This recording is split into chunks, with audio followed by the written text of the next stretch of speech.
oriented on the job issue. What specifically would you do to bring jobs to our area? How are you going to go out there to get people to come into this area? I saw back in the 70s, Colorado Springs wasn't any bigger than Jamestown. We were a rinky-dink little place there. And that area has grown, and the value of the homes has grown because they did something. And it grew, and businesses went there and wanted to go there. They like the 4 seasons. We have 4 seasons. Sometimes we have a summer. And you know, and we have the lakes. We have assets. We don't advertise. We don't bring people from other places. We don't even bring them, of course, once it comes to New York now. But I mean, what specifically with the job? You have to have shovel-ready sites if you're going to attract businesses to Chautauqua County. They're not going to sit around and wait for you to get your act together. You have to have those. In the past, that's how we've drawn businesses in, number one. Number two, I have explained that 70% of job growth nationwide is from small businesses.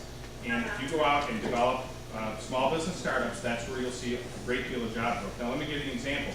I talked to a businessman who presented a proposal about buying Chautauqua County, and this is what they're doing up in New Hampshire and other areas. If you have a small business startup that also helps an existing company, for example, if an existing company is buying supplies out of Chicago, a business startup is started and is producing that supply. Not only do you help the existing business, but the startup has a customer in waiting. And that creates jobs. In terms of attracting businesses to the area, you have to have your infrastructure developed or you're not going to attract businesses here, period. Would Mr. Edwards please answer that? Sure, I'd be glad to. You've heard a lot of talk about small business startups and investing in infrastructure. My first budget, I added $1.1 million to our roads and bridges for our Department of Public Facilities. The legislature, that was the majority party was being led by my opponent, cut that by $800,000. So you have to start somewhere. And it was my belief in looking at it, we were way behind in our investment in our roads and bridges. So was that an increase in spending? Yes, it was. But you have to invest somewhere, and you have to begin that process. When I came in, I took a look at what we had for infrastructure, what we had for industrial parks. Again, my opponent talks about building this infrastructure. We had room in our industrial parks. We had room to build them up. What I charged my development folks with is that we shouldn't own property in Chautauqua County. So what do? We went out and got it professionally appraised. If there was timber on it, it was an industrial piece, we cut the timber on it. And because that had to be, part of it had to be cleared to make it viable for business anyway.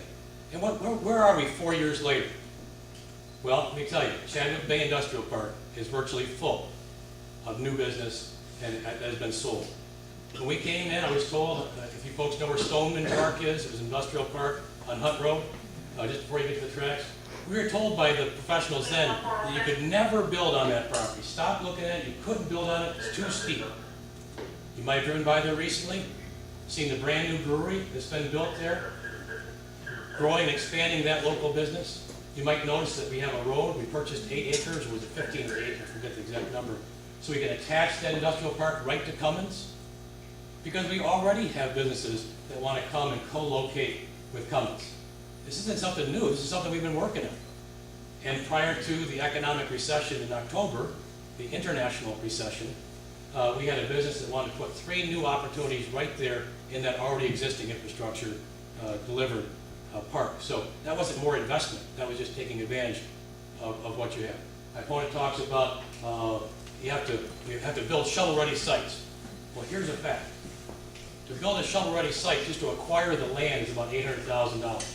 Because you don't do it unless you go out and buy about 100 acres, so you can get that purchase price once. So you have to be ready to ante up, taxpayer, $800,000 approximately to buy that. Now, I went out and did some research here. I talked to Tom Santulli, the county executive from Chemung County, because my opponent just talked about the CVS store in Chemung County. I said, Tom, tell me, how much did you invest in that to get CVS to come? Nothing. He said, well, I said, well, how did you package that and put together to make CVS come to you? He said, nothing. He didn't even know who they were. 2 site selectors came and said, we like that because it's close to a highway, has easy egress into the property, and he tried to negotiate the purchase of the property, but the landowners didn't want to negotiate. So he told the site selectors, There's the property, I think it'll work for you, good luck. What happened, CVS came in, bought it, and built it. So, that was an investment on the front end, that's marking what you got for assets, and that's lower taxes, a strong workforce that we have. And up until October of last year, but this is by New York State labor statistics, not mine, we had over 1,000 jobs that were unfilled within 50 miles of where we are right here now. That's because our businesses were growing. Those aren't my statistics, that's New York State Department of Labor statistics. I knew from talking to businesses that we needed 20 engineers, we needed 30 high-end welders, we needed 2 architects. You name the healthcare field, we needed that. And I met with Hope's Windows just earlier this week. They had 75 positions they were trying to hire for. And what happened? International recession, it dropped off. But you know something? In Chautauqua County, our county in New York State, we rank number 8 out of the 62 counties for having the best numbers for job loss. There's only 7 other counties in the whole state that have better numbers than us when it comes to that. What we have is we've built a diversification in our businesses. We've built capacity where we can. I'm a firm believer that as the economy starts to pick up, those opportunities will come back around. That addresses the poverty issue. A person has a job, they can work their way out of poverty as long as the taxes aren't crushing them. That gives us an opportunity to help people have a future and an opportunity for themselves and their children. I don't believe in the philosophy that you got to spend a lot of money to make something happen. You take advantage of what you got, make the most of it, get smart people out there marketing it, and we do try to market the area for tourism. It's about a half-hour long discussion. I'll be glad to have it if anybody would like to, about how we can change the economy, starting with the eastern part of this county and then the western part of the county by taking advantage of our equestrian trail opportunities that we have.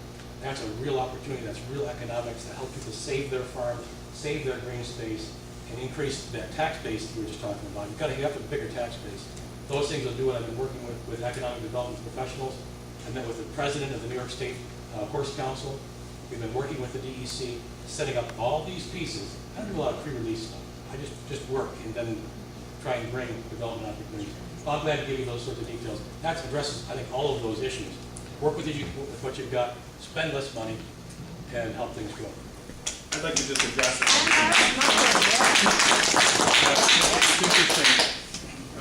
My opponent, the county executive, started out by saying how he spent more money for roads and bridges and was critical of me for cutting roads and bridges as a leader of the legislature. And then later in his comments said we don't need to spend our way out of this. That's not consistent. He's right. I did cut that budget. They had an increase of $750,000 instead of $1.5 million. But that budget also contained a $2.2 million property tax levy increase and a $10 million spending increase. And I went in there and I said we had to make some cuts. Now, many of my cuts were vetoed by the county executive and they're not overridden, but that's where I was coming from in terms of that budget. I felt that the $750,000 increase was enough. Now, many of the things that are being cited here are results of work by prior administrations, investing in industrial parks. A lot of the things that we're seeing in there are a direct result of investment in the infrastructure and industrial parks. I don't know how else to say it. Now, the other thing is to say if we have all this opportunity, if there's thousands of jobs in Chautauqua County that are unfilled, then why is it when I go out and I talk to people, they're struggling, they don't have a job?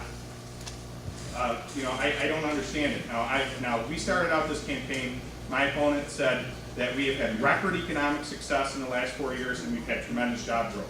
I just don't see it. I see the opposite in this county, and I think we need to take a new direction.